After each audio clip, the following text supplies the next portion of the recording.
Well, thank you everyone for joining today's webinar on the Cybersecurity Straight Talk featuring our expert keynote speaker, Rachel Wilson. My name is Samantha and I'll be your moderator for our keynote speakers. I'll start off with a few technical notes before we jump into introductions. If you have a question for our speakers throughout the discussion, please post your questions in the Q&A box at the bottom of your screen, and we'll follow up after the webinar and answer those questions via email.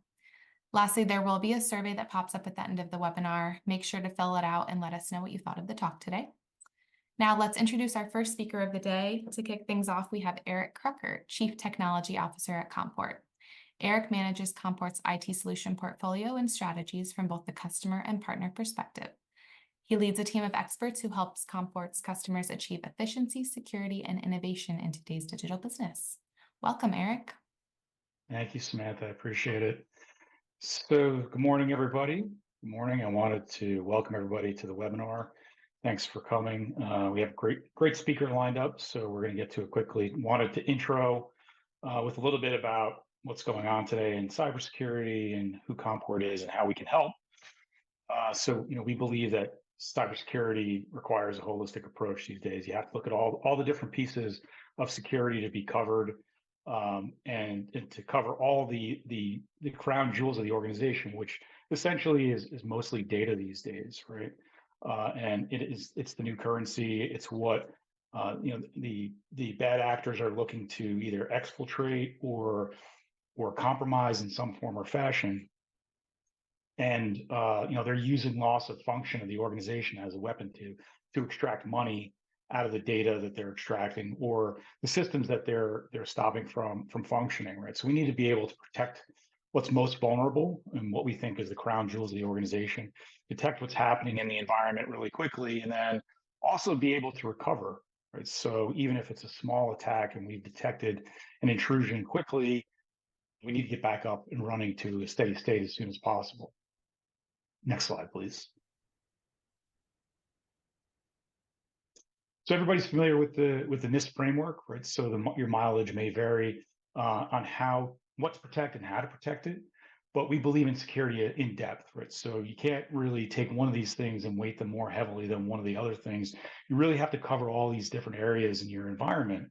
So you have to be able to identify what's most important, what you have out there, be able to protect it in whatever form or fashion that it's in, detect what's going on inside the environment quickly, be able to respond quickly, and then recover quickly. So if you're just looking at the environment, protecting it, or you're not really paying attention to what's going on inside the environment, how do you hope to respond and then recover?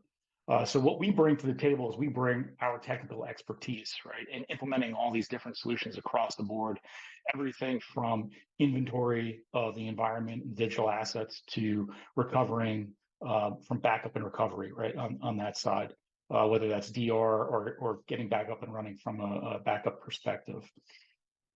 We can also manage, maintain, and operate the security apparatus on an ongoing basis. Again, everything from endpoint management with MDR to patch management to the new modern SOC with automation and things like that. We also bring eyes on glass 24/7, so that's something you don't have to worry about if you're looking to outsource that or consume that as a service. We have eyes on glass 24/7, 365. We don't take vacation. We don't take sick time for the service, right? It's up and running all the time. But mostly we bring peace of mind to the security solutions that we implement and make sure that they're implemented properly and they're cared for on an ongoing basis. They're running optimally. And then moreover, we can fill any gaps that are in the environment. We can look and assess, evaluate the environment, make suggestions and recommendations as to where the gaps are, remediate those gaps, and then make sure that you're in an optimal state from the security apparatus. Next slide, please. So this slide is to show sort of our rich ecosystem, right? We are working from an email, security perspective with Abnormal and Harmony, from Checkpoint, but that's on one end of the spectrum, and the other side of the spectrum where we work with Hewlett Packard Enterprise and Zerto on recovery efforts. So if you do get hit, you can move over to a DR disaster recovery site really quickly, and you have a really small window in which you can recover. If you're looking to recover, in seconds or minutes. Zero is a great solution for that type of thing. And there's a lot of other solutions that we work with. Mitigate, for example, is one on the healthcare IoT side, understanding what's out there and being able to protect things at the edge. Just a little sample of kind of what some of the solutions that we bring to the table and the vendors that we work with. Next slide, please. So what's going on in IT right now? Right, so enterprise IT is going to continue to transform. Right, we've seen the cloud revolution. We're just at the beginning stages of the AI revolution, and we need to be able to respond accordingly and transform accordingly what we're doing in cybersecurity. Right, our adversaries are innovating, and they're innovating at a breakneck pace, particularly around the AI stuff that we see that's out there in the market. We see that ransomware as a service is available. Somebody could just go on the dark web, download some programs, and then be attacking an organization pretty quickly. And we have to be able to react to those types of things, right? Regulations are becoming more complex, costs are rising, we need to be able to contain those. And then there's a skills gap. So again, one of the things that the CompWork can bring to the table is that we bring our expertise, we bring our skills to the table to help augment organizations and what they can do, how they can respond, how they're looking at their environment holistically. So with that, I will hand it off to Rachel. Eric, thank you so much for that warm introduction and for this overview. Obviously, getting to know you over the last few months as we prepared for this, I have really felt that I found a kindred spirit in you. And so thank you for the opportunity to join you today. Again, I've been really looking forward to this. So lots of ground for us to cover this morning, this afternoon, wherever this webinar may find you. But first, by way of background. So I'm Rachel Wilson. I run cybersecurity, data protection, and fraud prevention for Morgan Stanley's wealth management business. Just celebrated 7 years here at Morgan Stanley. And before that, I spent the first 15 years of my career all at the National Security Agency, the NSA, where I had a few different jobs. You know, Eric, as you know, I ran the counterterrorism mission there for a couple of years. For our audience, this is essentially using technical means to get on to the devices used by terrorists. So think their smartphones, their tablets, their laptops, with the goal of listening to their phone calls, reading their emails, geolocating them, all the kinds of things you would expect the NSA would be doing vis-a-vis terrorists. A pretty stressful job, Eric, you know, so like you know, your work has caused you to lose your hair. Mine caused me to have to start coloring my hair. Pretty stressful job over those few years. As a bit of a reward, I then got to move to London and spend 3 years helping the British get ready for the 2012 Summer Olympics. All kinds of cyber threats leading into those Olympics. You know, of course, we're all really looking forward to Paris this summer, but every 4 years when those Olympic Games rolls around, all the eyes of the world turn to that city, that country, and that includes the eyes of terrorists and, of course, the eyes of hackers. And in that era, the British, you know, very well versed in terrorist plotting, for better or worse, given their history. So they had the terrorist plots well in hand. That meant that the Americans on site, we were very focused on those cyber threats. So we built an entire security operations center in the basement of the US Embassy, brought in a lot of American responders to help deal with any crises that came up, instrumented all of the Olympic venues. And we're really, really fortunate to see those games go off without a hitch. We had the Chinese trying to hack into the clocks and the timers at the Olympic venues. We had the Russians trying to get into the databases that house the Olympic drug testing records, which of course makes perfect sense now, made no sense to us at the time. All kinds of miscreants looking to rub grit in the eyes of the British going into those games. Returned home to suburban Maryland, where, of course, the NSA is headquartered after my time in London. They lured me back, Eric, with the promise of my dream job. So you all know what that's like, that once-in-a-lifetime opportunity to do the thing that you had always wanted to do. And for me, that was running the NSA's cyber exploitation operations mission. So think of this as essentially leading America's team of professional hackers conducting offensive cyber operations into the networks of our adversaries, attempting to live there undetected and undeterred for decades with great success, hacking into the networks of the Chinese and the Russians, the North Koreans, the Iranians, again, with the goal of stealing their secrets and giving them to our policymakers and our warfighters. Now, I tell you, Eric, that this was a dream job.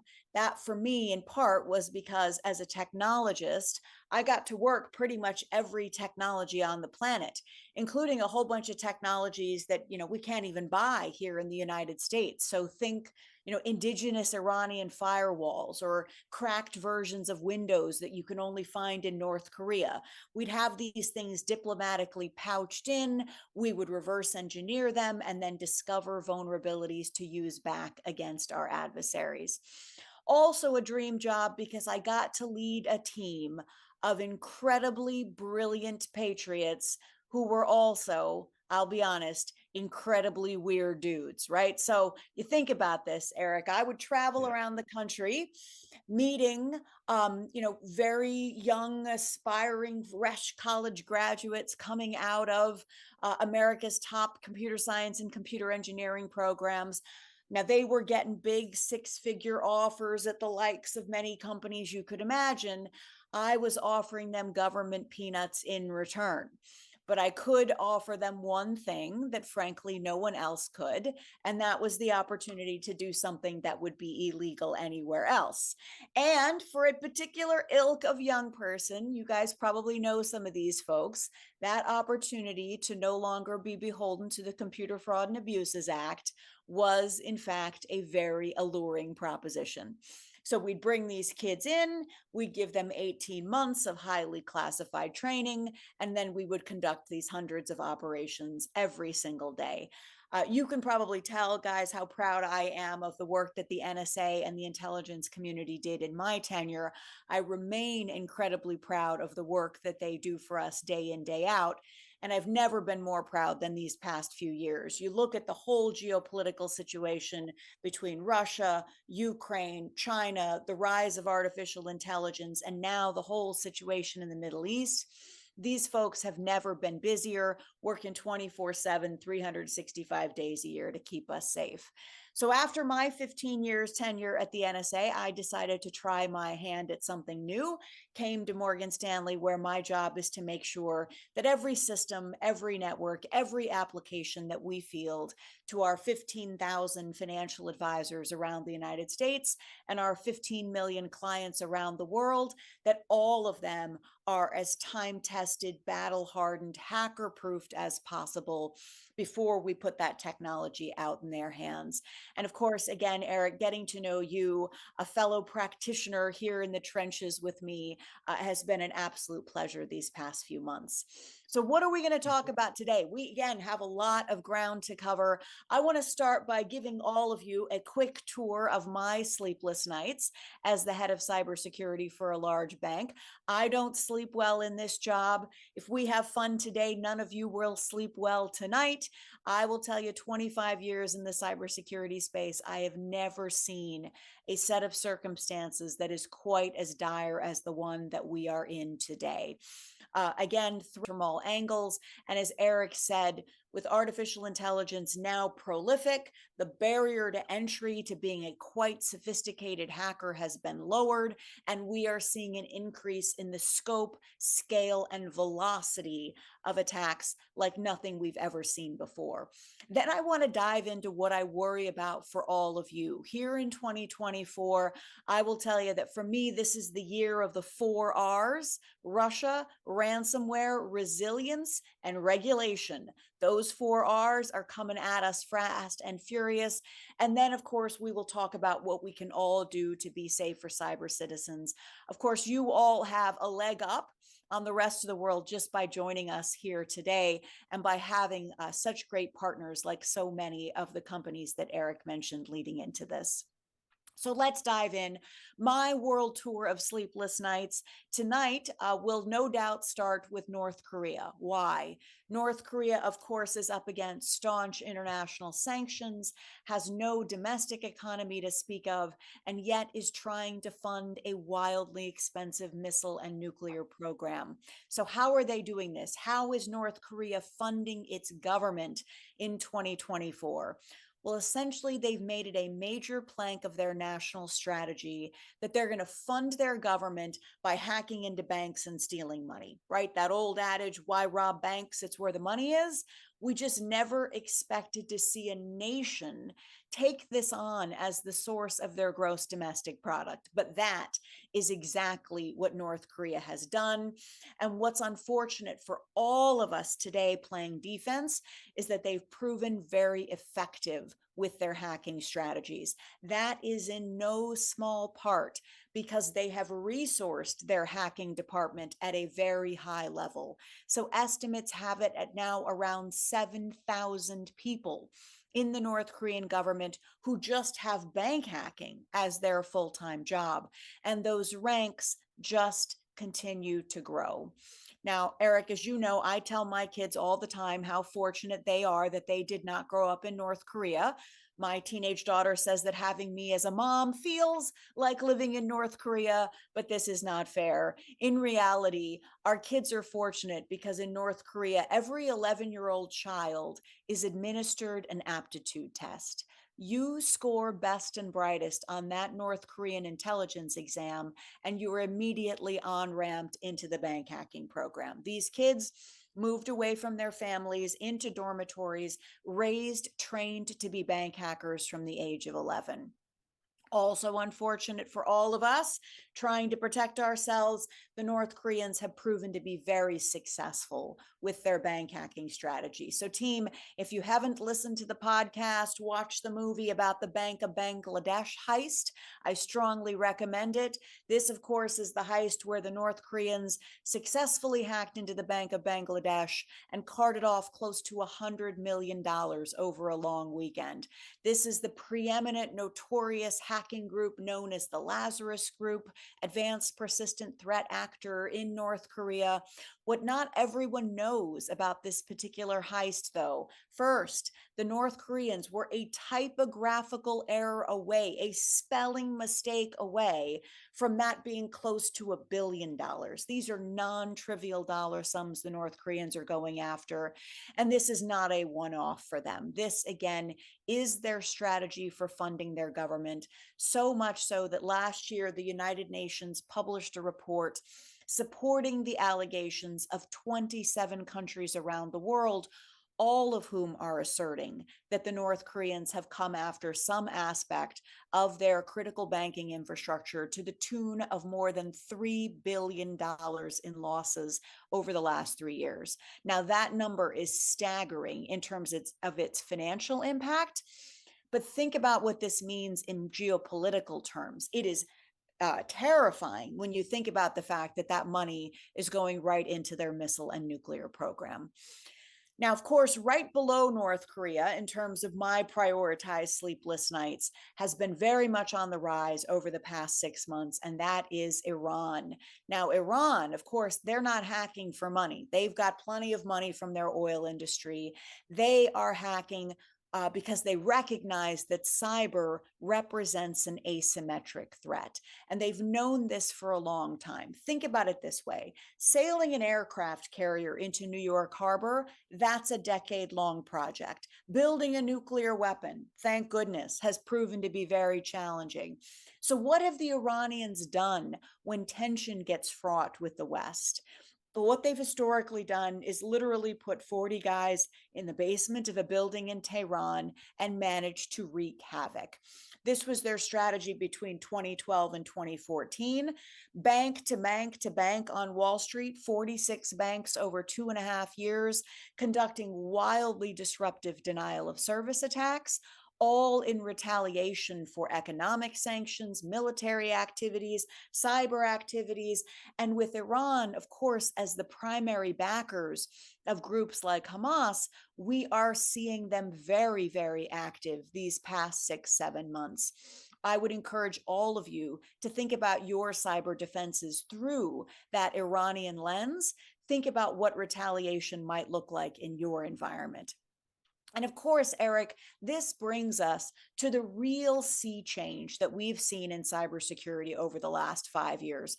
Those of us who have been practitioners in this environment for a while will tell you that if you went back in time 5 years ago, the vast majority of quote unquote malicious cyber activity on the internet was nation states, right? It was Rachel in her NSA capacity.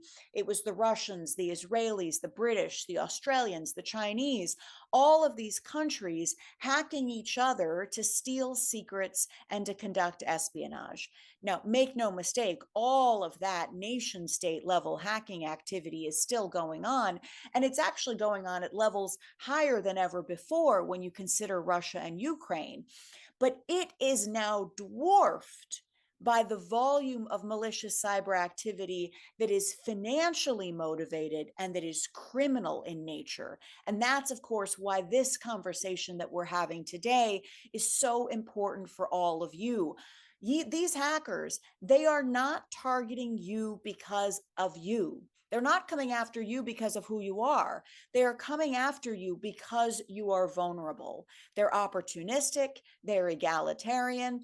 They are simply doing scans of broad swaths of the internet, looking for entities that are vulnerable. They get in and they figure out how to monetize that access. Criminal in nature, financially motivated. Now, it used to be, if you went back in time, that to be even a criminal hacker, you needed to have access to a technical degree, you needed access to a nation state level toolkit, you needed a lot of training. What's changed over the last 2 years?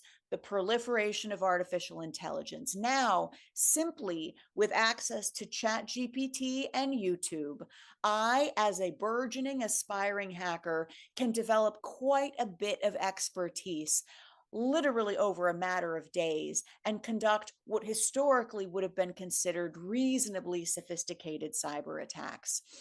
I want to give you an example, Eric, one that you and I talked about that I think is really demonstrable of this kind of reduction in the barrier to entry that we've seen as a result of this proliferation of artificial intelligence. So this is an attack that my organization experienced just a few weeks ago that we recently presented to our board of directors, who were quite flummoxed by this experience. In this case, hackers went out to the dark web and they bought 10 million credential pairs, logins and passwords. These logins and passwords had nothing to do with Morgan Stanley, nothing to do with all of you personally. These were the logins and passwords, maybe from the Home Depot breach, from Target, from Equifax, from LinkedIn. In this case, Eric, these were the usernames and passwords from the Uber breach last summer. Uber gets hacked, hackers go after the database that houses all the customer logins and passwords, dumps them all for sale on the dark web. Why does this new hacker want all of these logins and passwords from these old breaches? It's because he knows that many of us are victims of that particular form of human frailty that causes us to reuse the same password again and again and again. Now, of course, I know this group, experienced IT professionals, none of us are doing this, right? Because we know that when we use the same password everywhere and it gets compromised anywhere, we are then at risk everywhere we've used it. But passwords are a pain, and I guarantee your employees and your customers are doing precisely this. So that's what the hacker is hoping, is that maybe that person who was using a login and password at Uber is using the same one for their bank account. But think how long it would take them to test out, fat finger in all of those logins and passwords. What does the hacker do to speed up the process? Again, Eric, this is all about scope, scale, and velocity.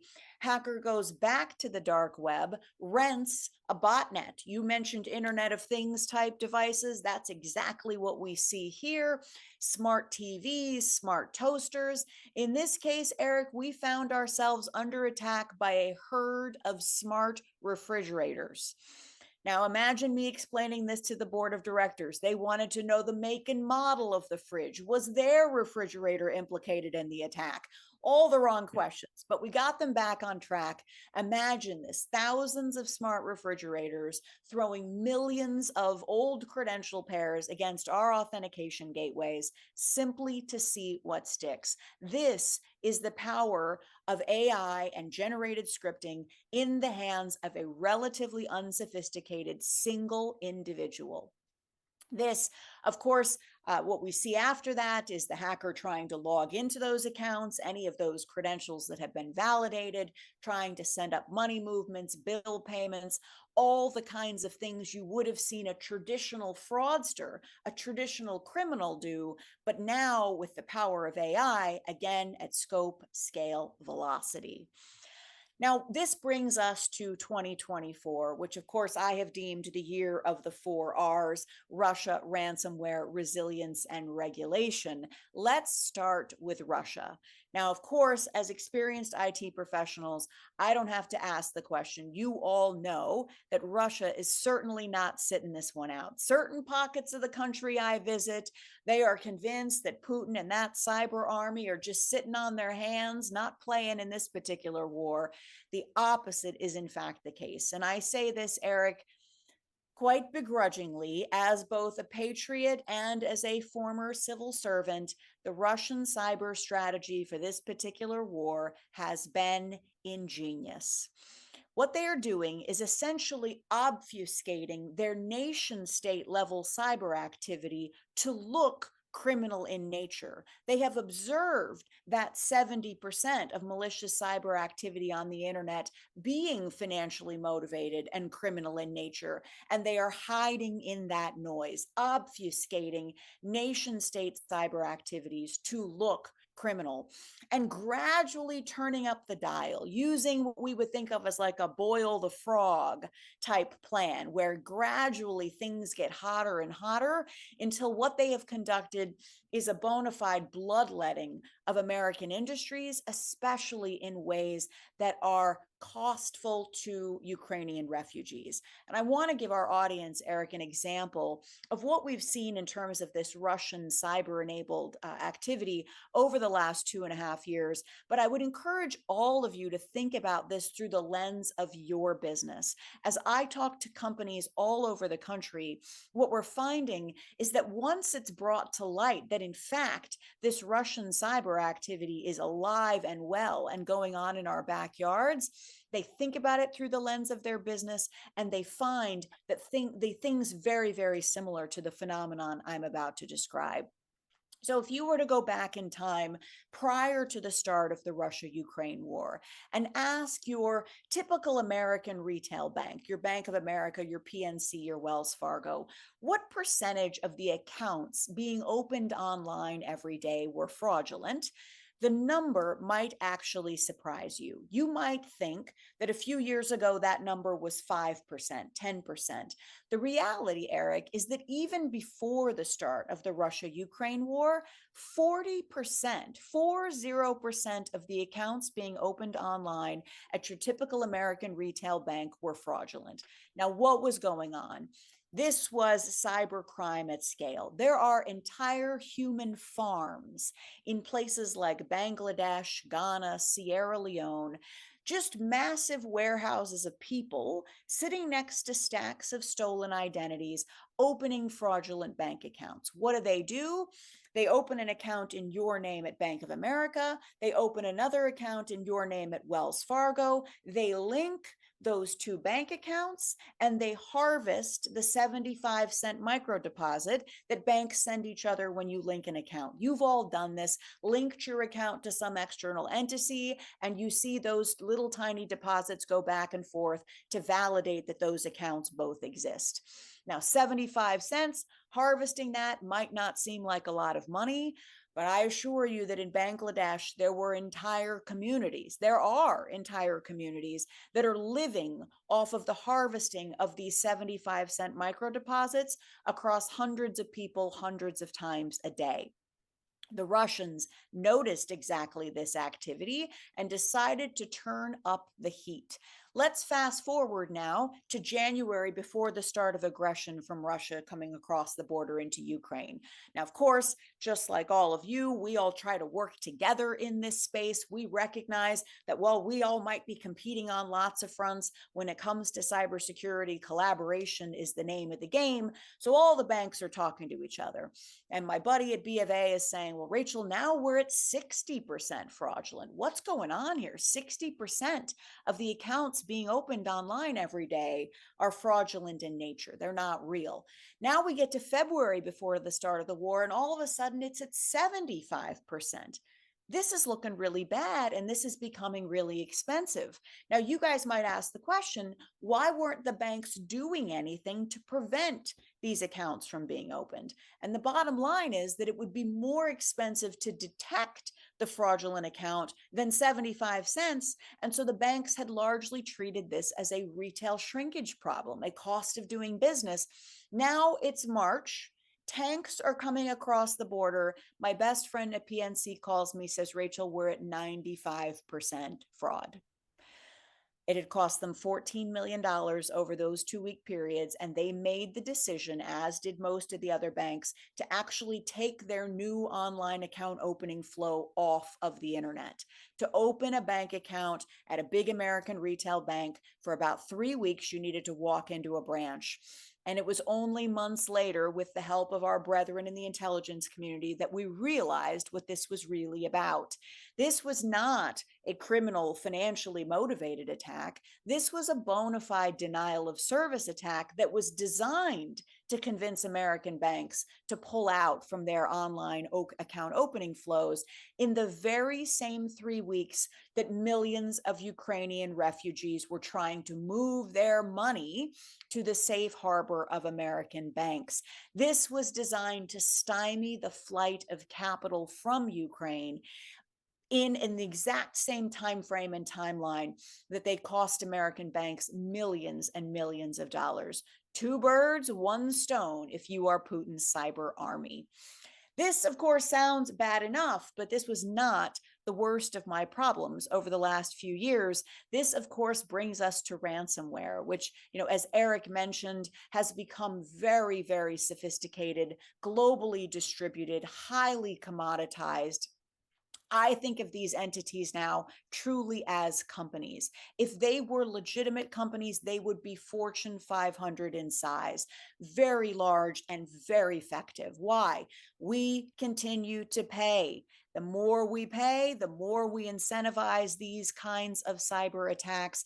These ransomware attacks far more sophisticated than what you might have experienced 5 years ago, getting a pop-up asking you for $500 in iTunes gift cards. These cyber attacks now are all what we call triple extortion scams.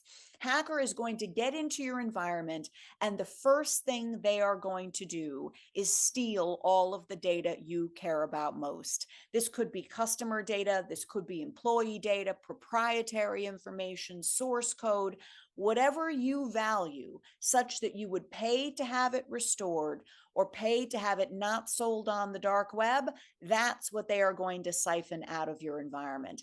Once they have stolen whatever they think you value most, you will then walk in on a Monday morning and find that everything is broken. Back-end database is corrupted, production environment is down, front-end website may be defaced, computers are all defunct. You are effectively dead in the water, and then you receive the first of 3 very spooky phone calls.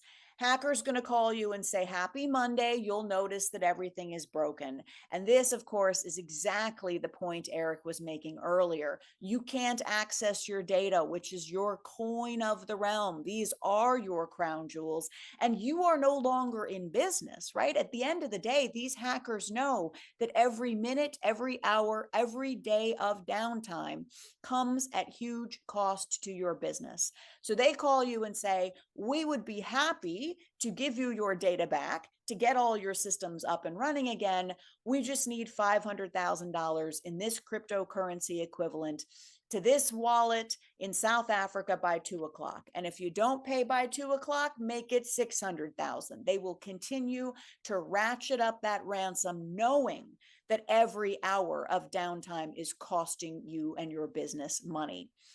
Now, I can tell you, I never recommend to my clients that you pay a ransom. Why? What happens when you pay?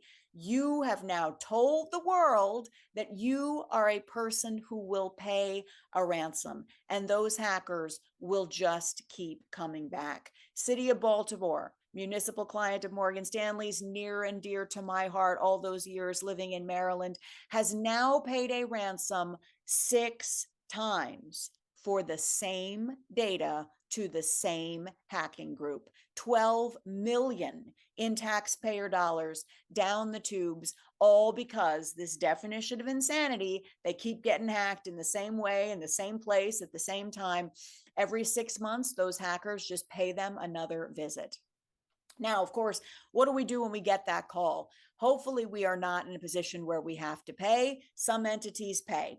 Ironically, you will then have, in many cases, the best customer service experience of your life. Those hackers are very reputationally sensitive. They want this to be a good experience. They will actually send you a customer survey when they are done with you. How was your ransomware experience with us? They want you to have been delighted. They want you to tell your friends and neighbors, yes, I got hacked by the Bulgarians. It was great. My computers have never worked better. This, of course, is not the position we want to be in, because even if we pay on Monday, the hackers are not done with this. Just as Eric said, they've got our data, which is our lifeblood. Hackers call back on Tuesday and say, well, while we were in your environment, we stole all of your data. And if you don't want us to sell your employee social security numbers on the dark web, if you don't want us to post all of your customer billing records, we're going to need another $500,000 to that wallet in South Africa. And we now know that you are both willing and able to pay. So please have it there by 2 o'clock. Now, again, maybe you pay, maybe you don't, but the hackers are still not finished, because they know these, again, are triple extortion scams. They know what every one of you joining us today knows. And that's that you do not want a one-time payment, right? You want a continuous revenue model. You didn't think you wanted ransomware as a service, but perhaps maybe you do. So these hackers will insist on a monthly fee in perpetuity in exchange for a promise, honor amongst thieves, that they will keep your system up and running, that they won't sell your data on the dark web tomorrow. And here's the kicker. This is actually mafia-style protection money, because these hackers will, in some cases, agree to help protect you from other hacking gangs that want to come in and do the exact same thing. I am not happy to report that I now have hundreds of clients who are not happily, but are quite willingly paying thousands of dollars a month to pay one Eastern European hacking group to theoretically protect them from the rest. This is not how we want to be spending our cybersecurity budget. Cybersecurity, of course, is a perfect example of where an ounce of prevention is worth a pound of cure. This, of course, brings us to our third R, resilience. So crucially important, because as we know, when hackers are coming after us, it's to steal the data that we value, and it's to shut down our systems, again, knowing that that downtime, that lack of productivity is the death knell for any modern company, that we cannot have that. So what do we need to be doing? Well, it's a lot of the things that Eric just discussed, and it's a lot of the partners that we just previewed in the course of our conversation today. We want to make sure that we truly understand our inventory, that we're conscientious about our patch management, that our backups are everything we truly believe them to be, and we want to have practiced, we want to have rehearsed these various processes so that we're not doing this for the first time while in the throes of our ransomware attack. This is, of course, why I'm constantly telling my CEO, my board of directors, how militant we are about things that are, in many cases, guys, table stakes, right? This is not your sexy stuff, right? This is your eating your Wheaties and brushing your teeth of cybersecurity, but we've got to get it right. Most important, of course, is that patch management. When I look at the hacks that my clients have experienced over the last 2 years, so many of them come back to that basic hygiene, and ignoring those 2 servers in the closet for the last 10 years, that's what's going to come back to bite us every time. When that patch is released, we have got to be incredibly quick in turning that around. I tell our board of directors all the time that that patch, that software update, that all software manufacturers are constantly discovering new flaws and bugs and vulnerabilities in their code. They are fixing those vulnerabilities. They are issuing to us as consumers the fix in the form of that patch, and that the onus is on us as reliable and resilient cyber citizens to execute that patch quickly and comprehensively, knowing that for us, that patch is the solution to the cybersecurity vulnerability we didn't even know we had. But for the hackers, that patch is a roadmap, right? It's treasure map. X marks the spot. They're going to reverse engineer that patch, discover those underlying vulnerabilities, weaponize those vulnerabilities against anyone who is not yet patched. Again, those scanning broad swaths of the internet, not targeting you because you're you, targeting you because you are vulnerable. This, of course, also underscores the importance of backups. I talk to companies all the time who swear to me hand over heart, Rachel, our data is backed up. 4 weeks later, they call me back. They're having their cyber bad day and they say, oh, well, the guy who set up our backup strategy doesn't work here anymore. Only thing we found in his desk in terms of documentation was a copy of Windows for Dummies. We're not feeling so good at this point. Having those backups and practicing that process of restoring from bare metal, of restoring your production environment from your backups. Hardest day for me in this job. Regulators come in, and of course, this is bringing us to our 4th R, and they say, Rachel, you have said that you can restore from backups in 4 hours. Show us. Now I'm looking around saying, guys, it's the middle of the trading day. Like, this is just a random Tuesday. You're asking me to bring things down? And he says, absolutely, Rachel, you got now 3 hours and 59 minutes. Better get to work. Have you practiced with your teams what you would actually do and how you would do it?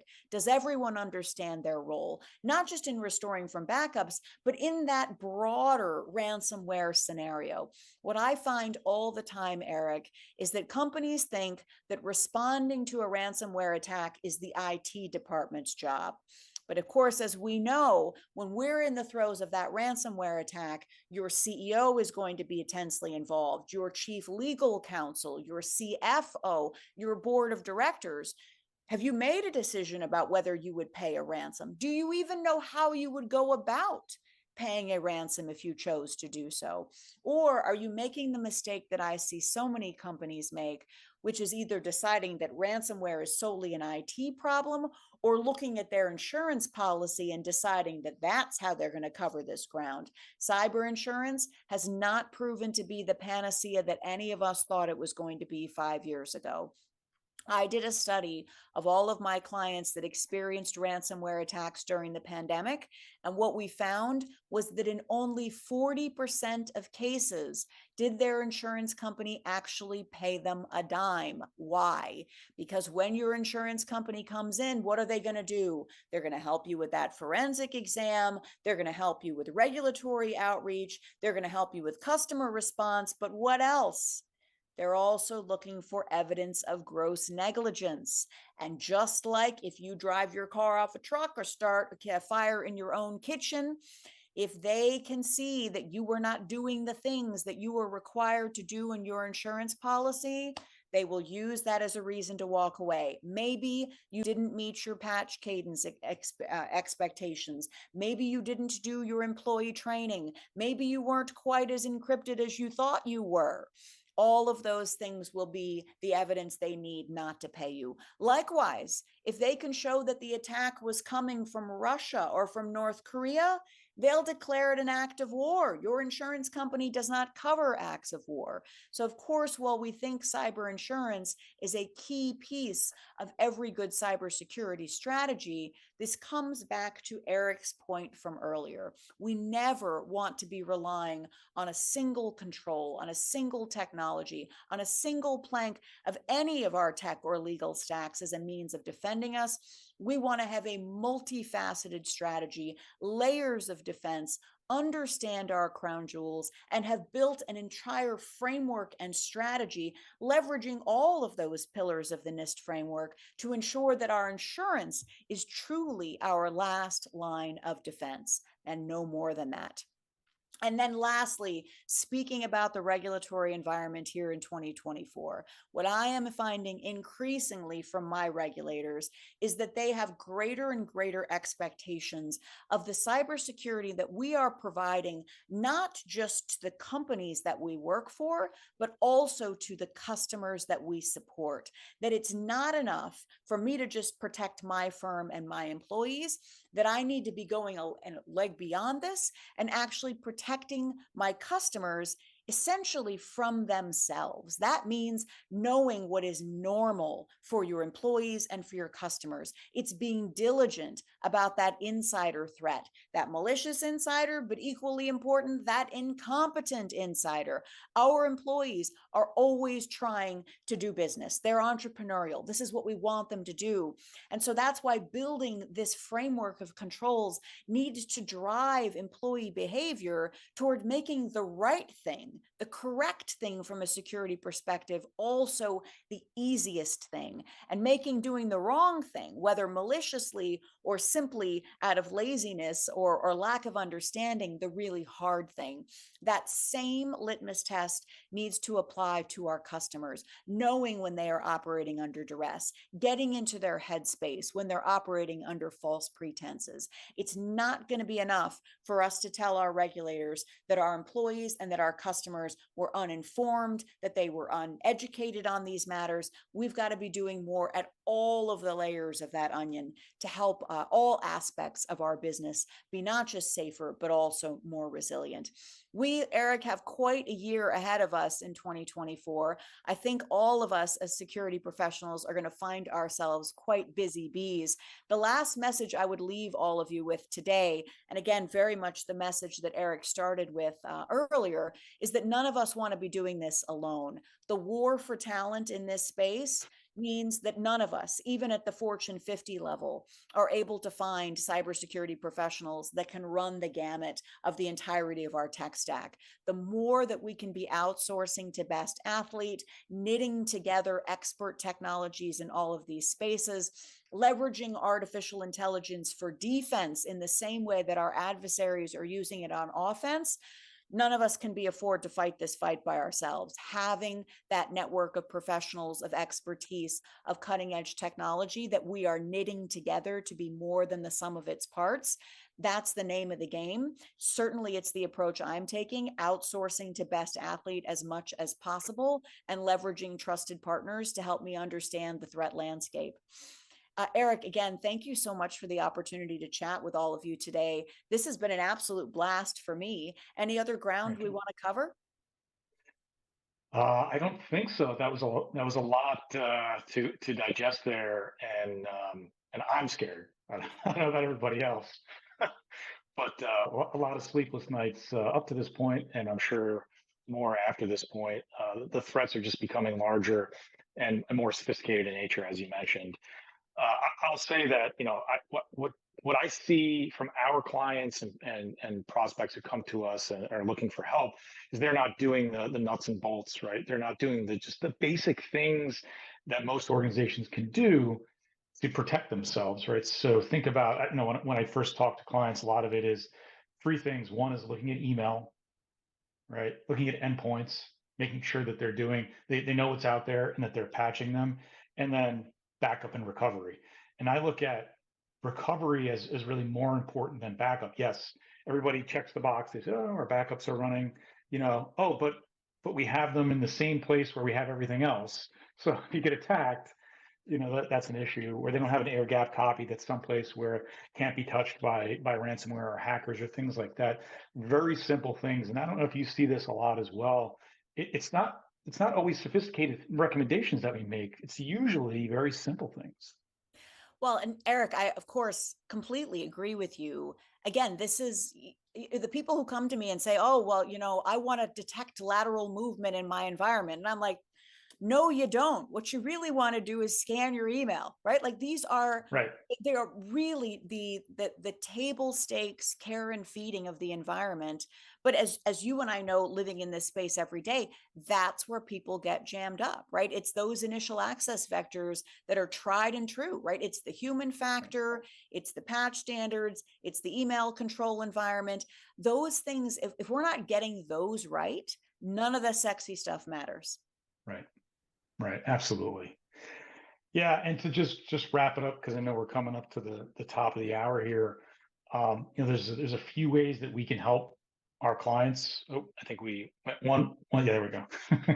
We can help our clients, right? So looking at the maturity of an organization holistically is something that we can help with, right? So looking at how do you measure up from a NIST perspective, right? So how do you look from a scorecard perspective? So we'll rank all these things. We'll look at the entire environment. We'll do interviews, which is extremely important as well, not just looking at tools that are out there in the environment, but what are your, who are the people? What are the processes? What are the procedures that you're following from a cybersecurity perspective on a day-to-day basis?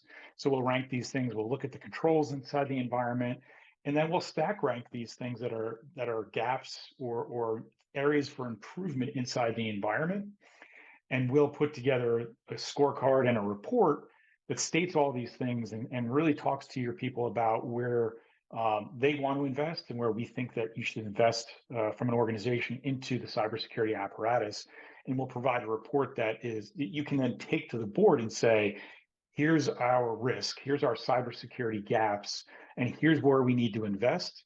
And this is all laid out in black and white. There's no questions about why, where, how much you need to invest in these particular areas. So it lays it out very well for the board. And most boards look at this today and they have lots of questions about cybersecurity that they didn't in the past. So this is a very straightforward roadmap to get you to where you want to go. And then lastly, we can look at it from a pure risk perspective.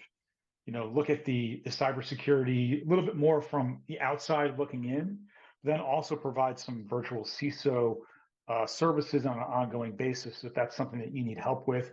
If you're an organization that doesn't have a CISO, looking to augment some of the capabilities that you have, we can do those things as well and really give you an actionable plan, again, to get from where you want to go, from where you are now to where you want to be in the future and how to get there at every level in between. So there's a little bit different perspective of how we look at risk from the environment, from an organizational perspective, and then also doing some services on the back end if you're looking to do that and augment your capabilities. So if you have any questions, please let us know. I'm happy to answer the questions.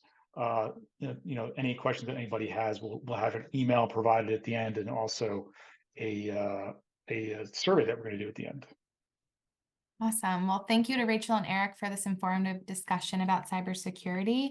We hope you found the session valuable. As a reminder, please be sure to fill out the survey pop-up at the end of the webinar and let us know what you thought of today's talk. And any questions that were submitted in the Q&A box today will be answered via email.